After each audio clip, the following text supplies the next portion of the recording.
Are you willing to sacrifice your short-term comfort for your long-term destiny and legacy? Alam mo, isa yan sa mga palaisipan na natanong ko while looking at the St. Peter's Basilica behind me. No? Nandito tayo ngayon sa St. Peter's Square, okay, here in the Vatican. And kung iisipin ko, paano nga ba nagsimula lahat ng to, di ba? Kung maalala nyo, biblically in the New Testament, it was the calling that the Lord Jesus Christ gave unto Peter.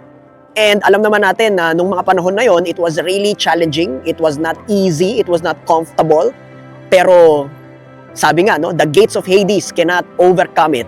And 2,000 years after, buhay na buhay pa rin itong structure na ito. And therefore, what's my point? Kung iisipin mo noon, di ba, pwede naman mag-quit si Peter eh. Pwede naman niya sabihin, wag na lang. Masyadong hindi komportable. Grabe ang problema.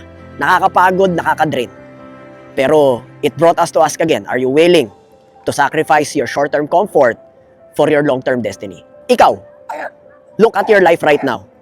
Ano ang destiny at legacy na nakalaan para lamang sa'yo? And maybe this could be a reminder for just that.